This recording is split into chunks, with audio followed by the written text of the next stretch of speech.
Your family, welcome to this episode. On this episode, I want to take a look at PARARAN mock news interview Dr. ABEL DAMINA.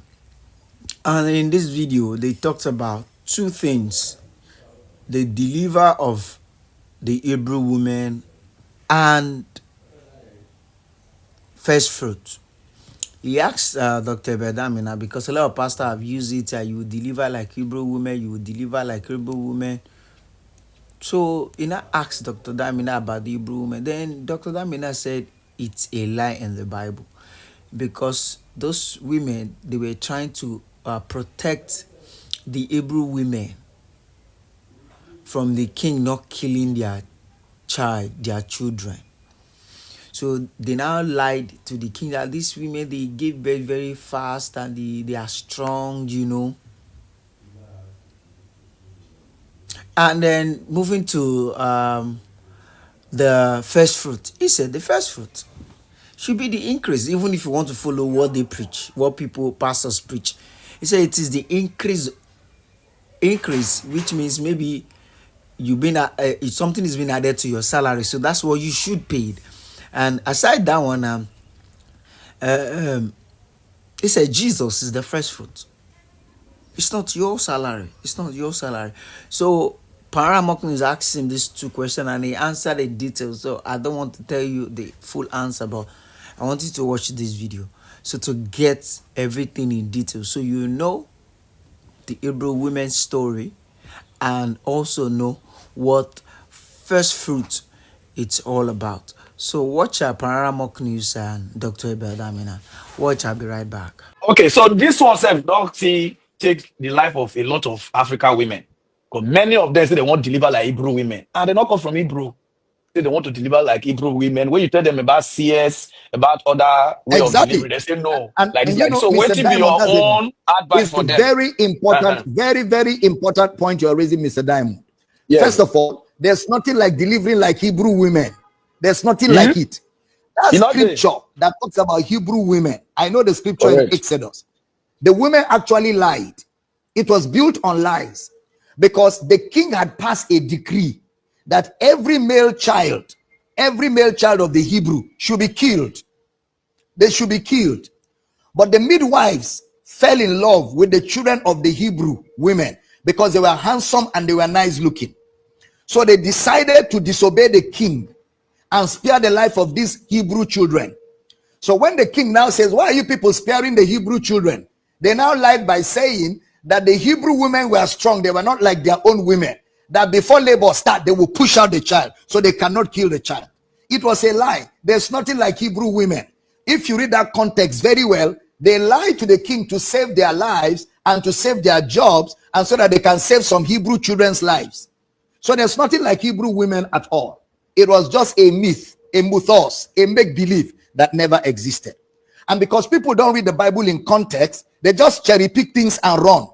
When a scripture is misinterpreted, a major truth is lost.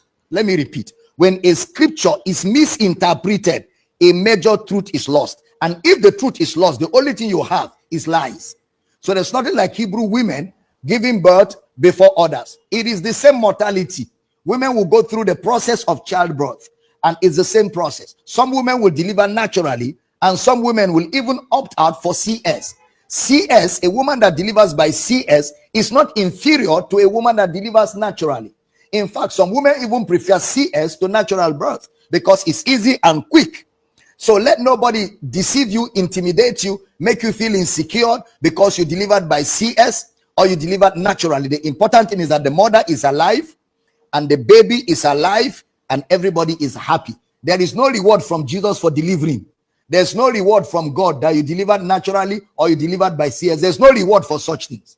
It's just wisdom that is needed to be applied in such conditions and circumstances so that the mother and the baby are alive and well. You know, there's a woman that was trying to deliver like a Hebrew woman in Akwa Ibom here. She was struggling by all means to deliver like a Hebrew woman.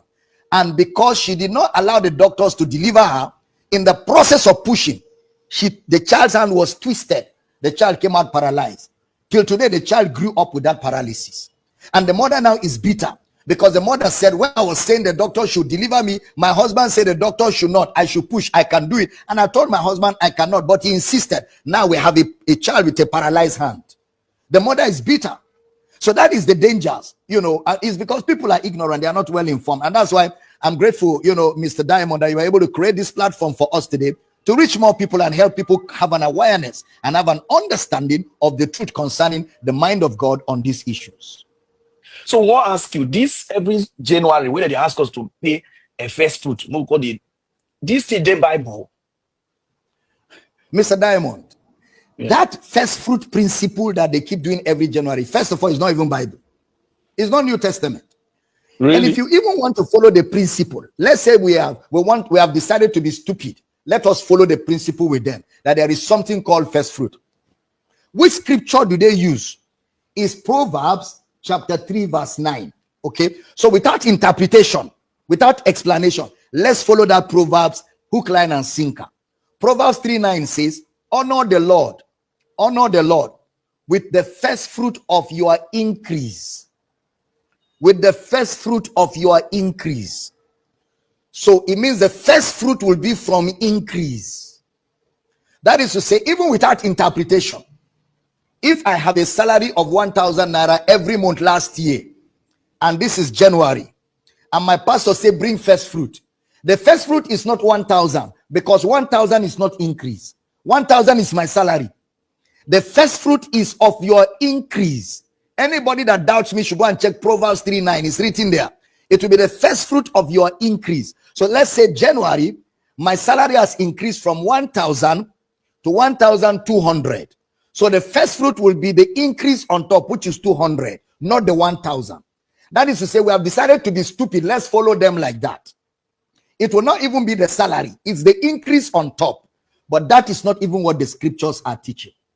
The Old Testament is types, shadows, prophecies, and promises. Again, types, shadows, prophecies, and promises. The New Testament is the reality. So in the Old Testament, when we see the first fruit, it was a teaching on honor for God. And the honor for God in first fruit is what Jesus has done in dying. Jesus is the first fruit of God. He's the one that rose from the dead. It's called the firstborn, the first begotten, the first fruit of all those that slept. He's the first to rise from the dead. First fruit has to do with the first people that embrace the gospel, or the first people that embrace the plan of God. And in the New Testament, our first fruit is Jesus, who died and rose, and in his resurrection, all of us have life. So first fruit is not money. First fruit is either the first people in a community to receive the gospel, because in Romans 16, Brother Paul talked about the first fruits of the brethren in Achaia, the first fruit of those that receive the gospel. And Jesus is our first fruit in resurrection. So that whole principle of first fruit is not even scriptural. And if you want to go to by scriptural, the first fruit is Jesus in his resurrection. It's not money. And even if you decide to be dumb and follow them, the first fruit is not your salary. It will be the increase on the salary. And if there's no increase in that salary, then there's no first fruit. But the teaching of the first fruit is not New Testament. In the New Testament, first fruit is Jesus in his resurrection, and the first people that embrace the gospel in any given community. That's what the Bible teaches. Yeah, welcome back. I think a lot of us, we maybe when we go to Sunday school or Bible study, we read the Bible, but is it that we don't get the understanding? If I tell you that I've not really sit down to know these Hebrew women that they just lied, or me, I don't really. Is it that I've not even really read that passage very well? Because I'm just hearing this for the first time, and it's really getting into me. Like, wow! So they lied in order to save the Hebrew women from killing their children after birth. Wow, this is amazing. And about the first fruit, that is the story about the first fruit. Jesus is the first fruit. It's not your money. It's not your salary. It's it's not that. So Jesus is the first fruit. Even if you want to listen to them, we have to take it out from. You have to pick it out from whatever that has been added to your salary. So if you receive 50,000 naira, they added 2,000 naira. That's 52,000 at the end of the month. So you get to pay your first fruit, which is 2,000 naira that has been added to it. He said if you just want to follow, which is not even right according to the scripture.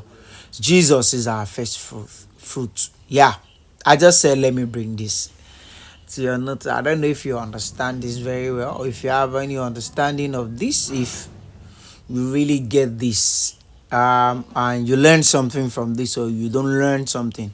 So I want us to interact in the comment section. What's your thought about this? Dr. Bedamina answers to this question. So let's interact.